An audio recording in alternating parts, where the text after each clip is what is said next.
Creativity takes courage. So if you are a creative person out there, you're a very courageous person. Hello and welcome to the Muse. My name is Peace Adeniro, and of course this is the show where we take you on a journey through different worlds of creative expressions. On the show today I have someone amazing here with me, and I'm not going to totally let the cat out of the bag yet, but then I can assure you this one that you will enjoy the discussion and of course the game session and every other thing we're going to be doing on the show.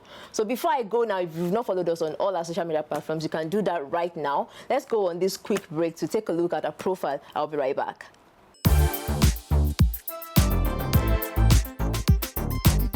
Iquo Diana-Abasi is a Nigerian storyteller, performance poet, and editor. She has performed on many stages and is the author of Symphony of Becoming, a collection of poems which was shortlisted for the Nigerian Literature Prize, the Wole Soyinka Prize for Literature, and Association of Nigerian Authors Poetry Prize. Her writing has been widely anthologized and published in online journals and print. RIRO and Other Stories is her first personal collection of stories. Iquo lives in Lagos, where she writes scripts for radio and works as an editor. Today on The Muse, Iquo Diana-Abasi is our guest. It is my delight to have Iquo Diana-Abasi in the studio with me, and she is the author of RIRO. Hello, Iquo, you're welcome. Hello, Peace. Thank you for having me. Your name is very unique. Very, very unique. Would you mind to explain what it means? Which of them? Iquo, then Diana-Abasi. Okay, so the name is Iquo. Iquo. When you say Iquo, it means another word. It means song. Okay. So Iquo is a name given to someone born on a particular market day. So it's a name from the Ibibio ethnic groups, yes. Then Diana-Abasi means be close to the Almighty. Diana being be close to Abasi is God. Wow. So be close to God. But you speak Yoruba. Where did you learn that from? Did you go to Lagos? In Lagos. I've been in Lagos since 1984. Wow, that's a long time. Yes. That's such a long time. Yes. Right, I speak some Yoruba, yes, and some Igbo. And some Igbo. You're a fast language learner. I think I used to be. I've been trying to learn Hausa for 4 years. It hasn't worked. Okay, but I heard that Hausa is simpler than Igbo. It does sound simpler and sweet, but I don't know. Maybe it's old age catching up. Maybe. I served in the north for 1 year, and I can only do the negotiations and the greetings. Anything outside that, you're lost. Count me out. Count me out. All right, let's go to... I love this book. Let me start from it. And the title is, it's something that is really catchy. RIRO. The title of the book is really unique. But why RIRO for a book? Okay, so RIRO is the title of one of the stories in the book. Okay, yeah, true. Yeah, but apart from that, you know how RIRO is a soup in southwestern Nigeria? Yes. And it's soup that's made with vegetables, tomatoes, and all of that. So it's a mix, sort of. RIRO itself is to mix. Then this book is a collection of stories about everyday Nigerians from different parts of the country. Different walks of life. So it's also a story about, it's a mix of people, a mix of situations and circumstances. So the stories themselves make RIRO. That's why RIRO. That's excellent. But when I saw RIRO, I was expecting to see, there is an artwork here.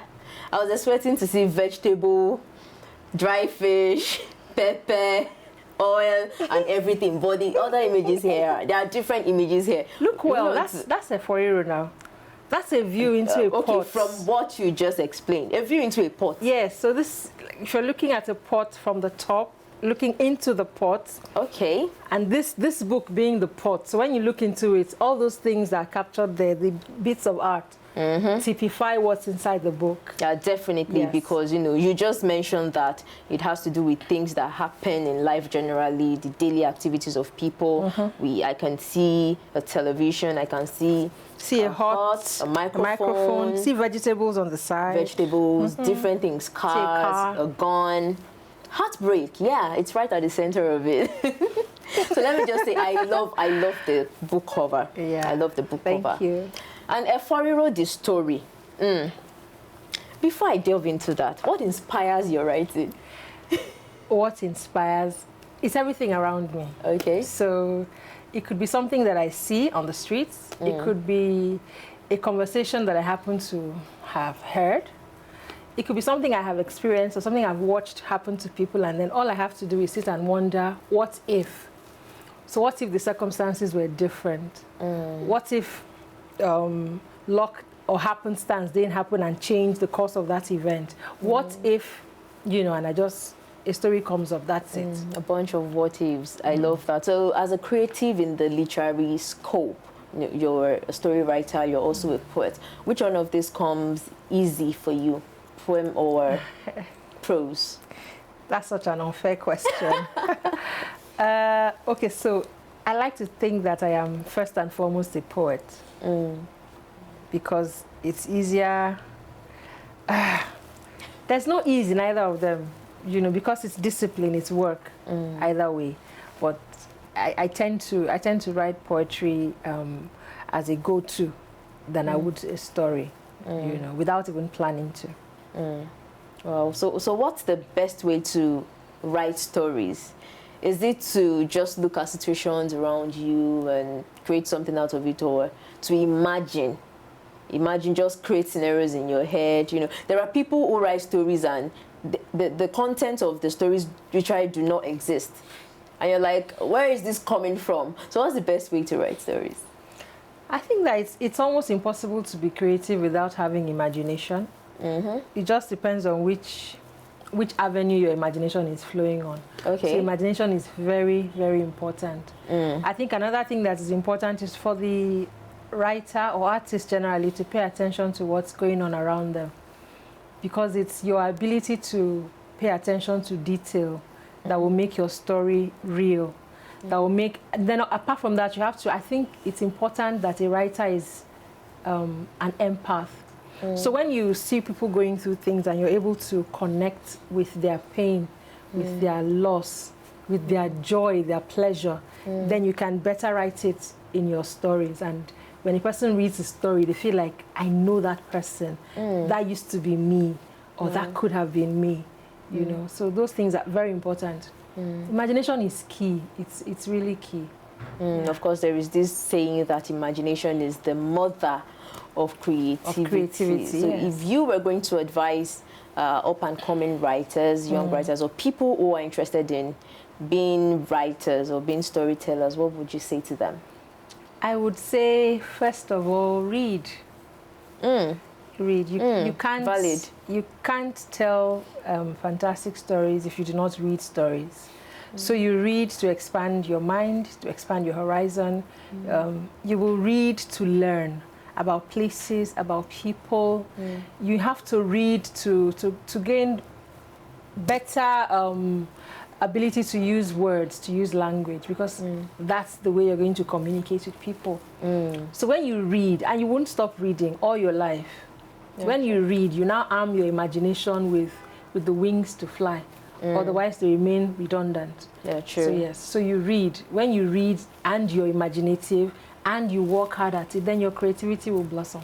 Well, basically, when you read some things settled in your subconscious, without and you then knowing, you just go there and peek. So that when you're telling a story, the words you use to convey what you want to tell, it's there based on residual knowledge, based on things you've filled yourself with. So yes, that's reading is very important.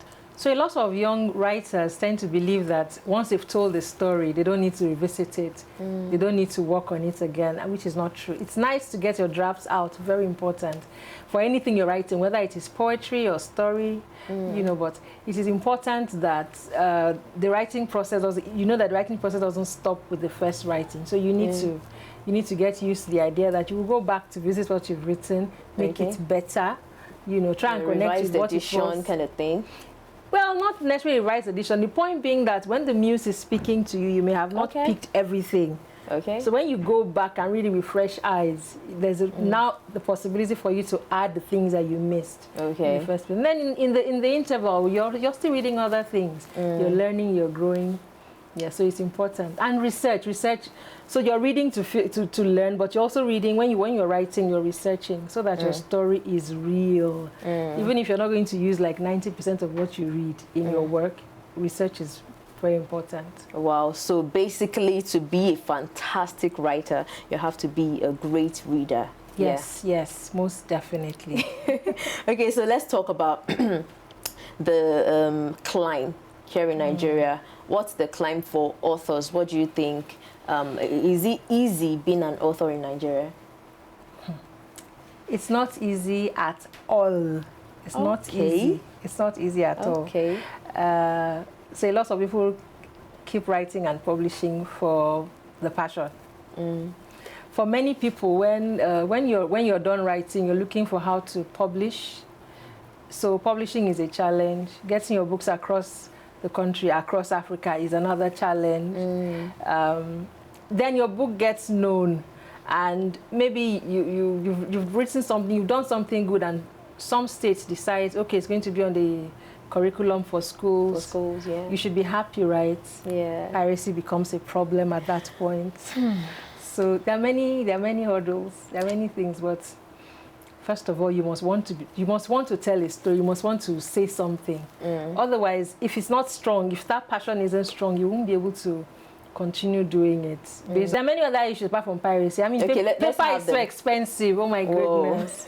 So when you hear books, probably books that would cost 1,500 naira before, now cost 4,000 naira because of the cost of paper. So that I don't think that paper is something that a writer's body can change. For instance, if the paper industry in Nigeria were still viable, maybe we could talk about having less expensive paper. But if you have to import paper and it's expensive already, and then your clearing from the port is also expensive already, unless you have government saying, okay, for things like paper and other things that are related to the book industry, we're going to cut down on tariffs and things, you know. So unless the government does that and actually means it, you know, a writer's body cannot necessarily change that.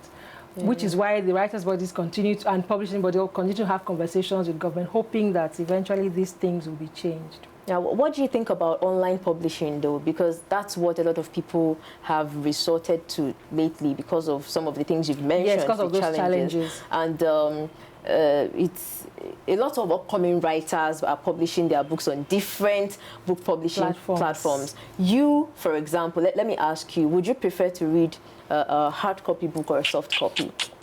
Honestly, I'd prefer to read paper. Okay, why? So, there's just something about holding a book in your hands and flipping the pages. It's not the same as, you know, when you're scrolling. I do both, but it's not the same, yeah? There's something about that. That's a personal choice. Now, my book is in print, then it's also available as an ebook. Okay. However, I find the biggest challenge for me, I think, but one of the challenges I find with e-publishing is that if one person has a copy, it can very easily be downloaded, shared, emailed, sent by Bluetooth, sent on WhatsApp to the whole world. True, true. So again, you're fighting, and that's another kind of piracy, right? Except for the book publishing apps where you only download into the app and you read. And you're reading on the app, right? Yes, you're reading on the app. Unless for that, I think of course, paperbacks are always more expensive than the online versions. And I particularly like paperbacks too, because just like you said, there is this joy when you flip through the pages of the book, and there is this thing with the smell. And then the smell, you know. It's I'm so happy I'm not alone in this. There's this thing with the smell. There's the smell of a new book in your hands. It's been an interesting conversation with Iquo, Diana-Abasi. I hope I pronounced it right this time. Did. I'm always big on names. I don't like pronouncing them wrong at all. And I really love the conversation. It's eye-opening. So there is still more to come on the show. Just stay tuned. We'll be going out right now on this short break, after which we'll come back and read excerpt from the book for RIRO. Please stay tuned.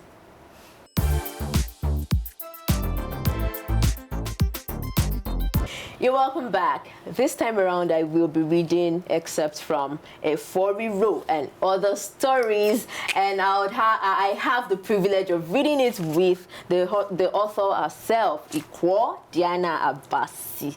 Diana-Abasi. He said it's together. Yeah. All right, so we're reading RIRO. That's the first story itself, and I love it so much because it is written in Pidgin English. So let's start, shall we? RIRO. I know, say I don't make serious mistake when my belly begins kabash. They speak in tongues as I pass Ogunlano Drive. I suppose don't use sense branch Amalashita, but who say? Na speed I take past the place that time when I were they follow me quarrel that yeye quarrel for phone. That girl no go kill me. She just they provoke, they threaten me with fire and thunder because she see woman for front of my madam moto. Like say madam no fit send me to go drop her cousin or even neighbor. But that madam cousin sweet for eye, sha. Her yellow face and long oyibo hair be like that mommy water wey thief Babalekan from him wife. Come see the short black dress where she wear. Kai, I swear. AC dey high inside motor, but sweat takes style design the back of my neck and armpit. Now big miracle say I no jam person car when I turn to hear name of street where she dey call from her nose. But when my belly just start like this, me sef know say na double mistake to form say I no sabi wetin dey ground. Now why I park inside that chop and quench buka, cars boku wey park for there. So I been think say their soup go make sense wella. Security man wey dey door ask me for my car key and me sef give am. After all, I won't enjoy my food with no standing up to shift motor for anybody. When I enter inside the buka, an air condition hug me like woman wey don't miss abobo finish. I begin reason am say maybe Evan don't open branch office for here. Customers they take a sample food before them buy, just like normal buka. But before my leg reach counter where them arrange the food, my nose don't chop all the assorted meat and bokoto and panla fish. My eyes still sample all the different soup and stews join. As I pay for my pounded yam and RIRO with goat meat stew and one king-size ogufe, now to chop the food remain. Oh boy, come see as my belly shift gear enter choir. I no go lie, when the fresh green vegetable soup enter my mouth with plenty dry fish and pomo wey balance inside am, I know say if I quench after this food, I die well with that. The food makes sense, die. I chop am so tey when I dey pack the last soup inside my mouth with the ogunfe pomo, I tell myself say, sisters, you better say you no get 1,500 naira to dey come this buka every day, otherwise gbese go finish you. This kind food for digest well if I step am down with chilled beer, but my madam get sharp nose plus razor blade mouth, so I respect myself, manage step down with Orobo Pepsi. After that one, I stand up, come adjust my belt under my small belly. As I reach door, I ask the doorman for my key. Which key? My car key na. Look, where that your second way collect my key to help me park before I begin chop? Oga, na only me dey work here. Abeg go find your key for another place. Now so the stupid boy follow me dey argue. So till I raise my voice, begin shout for am. Customers leave their food, begin dey look us. Now that time where the manager come show from your office, the tall man greet me. After I hear wetin doorman talk, he face me, ask me question. Bros, which key? Toyota, this guy second, one of your boys, now he collect am, help me park. The man begin shake head. Him look me one kind from my face cap to my Versace sandals. No be my boys. Chop and quench buka no dey pack her for people. Impossible. Black Corolla balance inside the space where I been park my madam car, like egg or akara, where then squeeze inside a gege bread. Pathfinder push am for left side and one Sequoia block am for right. I carry eye comb the whole yard, plus even under the cars and inside the small gutter wey dey outside gate. But nothing resemble red Venza for that whole place. April fool don jam man pikin for January. Sharp, pepper from the RIRO block my nose and my belly begin sing another hymn with heavy drum set and percussion. Now so hot shit overtake me, and I no fit even move. I no need make prophet tell me, say, true, true, I don't chop and quench. Thank you. Real chop and quench. Yeah. Wow. Okay, first off, why did you write the story in Pidgin? It makes it more interesting though, but why? So I felt like the character thinks in Pidgin, right? So I tried it in English, it didn't work. I tried it in broken English, it kind of worked, but the Pidgin flowed so much better because this character thinks in Pidgin. So his emotions, his thoughts were better expressed in Pidgin. Wow, wow. But this reputation Lagos has already though, it's just sad. Is it sad? It's funny and sad at the same time to know that things like this happen in Lagos. You see people coming from other states, and when they are going to Lagos, they are warned. When you get to Lagos, be sharp. Tell me about your experience when you first got to Lagos though. So I came to Lagos as a child. Okay. So I grew up here. A lot of the things I saw used to scare me. You know, you get on a bus, the things that happen between buses and conductors. Okay. But hey, this is Lagos. This is Lagos. I've come to accept it that it's almost like the spirit of the city. That's how Lagos is. You hear all these sayings, Iquo, manogere. Yeah. So you can't slack. Because if you slack in Lagos, Lagos will happen to you. Yes, sir. I just thought to capture a bit of that in this story. Apart from RIRO, there are other stories in the book as well, because it's a compilation of stories all together. And I'm particularly intrigued by this one titled Your Tongue is Fettered. First off, because it is written in the second person singular. Like, it gave me, when I was reading, it gave me this feeling of you were writing to me. So I put myself in the shoes of the lady, the person, you know, they were addressing, and it got me angry, it got me into, you know, it was a mix of emotions altogether. First, let me ask you, why did you choose that medium, the second person singular thing? Yeah. I don't know why, really. The story came to me that way. You know, like I was seeing this female character, and somehow I knew that I wanted to write that story and address her. Like, you saw this. You knew this was happening, yet you did this. You know, and I'm glad that you enjoyed reading it that way. but do you really? Maybe I'm an adult, and let me use the normal Nigerian parlance. I know my right from my left now. But do people really still fall in love in that manner anymore? You just go ignorantly into it without considering different things? Because that's what got me angry, really, about the lady. Like, you didn't take your time to study some things and know, and then the husband began to mess up, and she eventually had to do some extra things in the marriage, and you know how the culture is now. It's interesting that you're seeing it that the guy messed up, right? Maybe it's because you're a woman, I don't know. Okay. But many people feel like the woman messed up. Like she should have been more patient. She should have been more persevering. You know what I mean? People do still fall in love. I don't know what you mean. I don't know. No, people still fall in love. Men and women still fall in love like that. Stupidly, sometimes, yes. Okay. But I wrote the story not really even to show, well, yes, to show that even when you love, you need to have sense. Exactly. But also to show that human beings make mistakes, whether they're in love or not. People react based on their circumstance at that point in time. It's not doesn't then mean that one action defines who they are. So if a person makes one mistake, it doesn't mean that they are bad.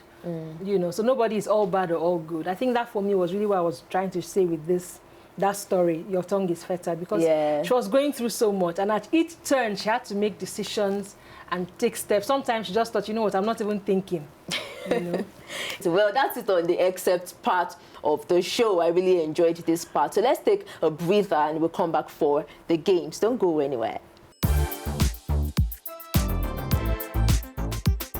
And you are welcome back. This is the game segment, the part I love so much, because we're going to be playing our game, our signature game, and I'm playing the game with Iquo, Diana-Abasi. She's still here in the studio with me. Are you ready? I think so. Are you sure? I don't know. I haven't played it before, so let's see how it will go. All right, so this is the rule of the game. The game is a word game.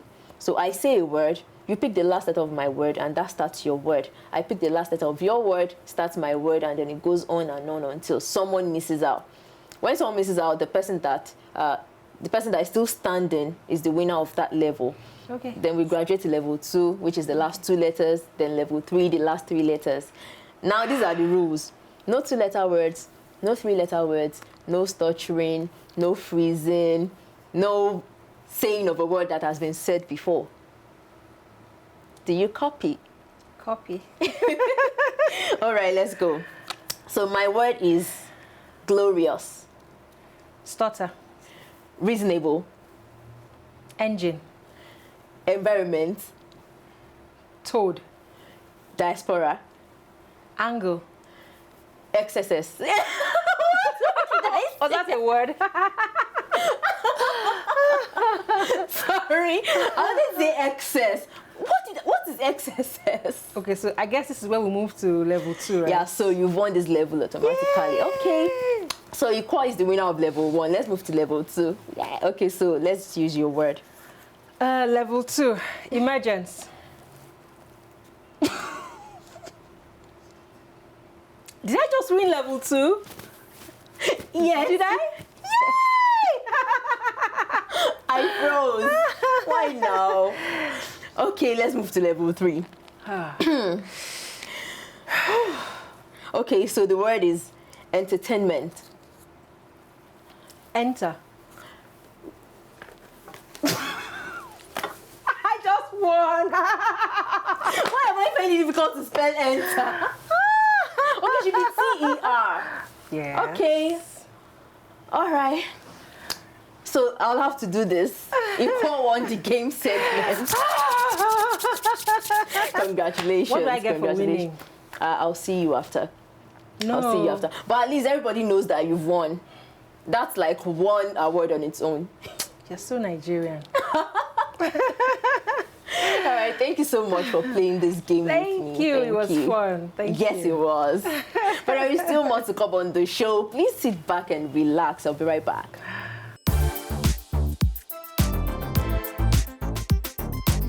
Welcome back, and you know that I won't let Iquo go on the show today without observing the Muse tradition. And what is the tradition? She will get up now, go to the Muse board and sign on it. That is our way of having something of her, of course, apart from the books, having something of her that, okay, she came on the Muse and really loved her. We appreciate the fact that she has been here and stuff. So, Iquo, get up now, go to the board and append your signature.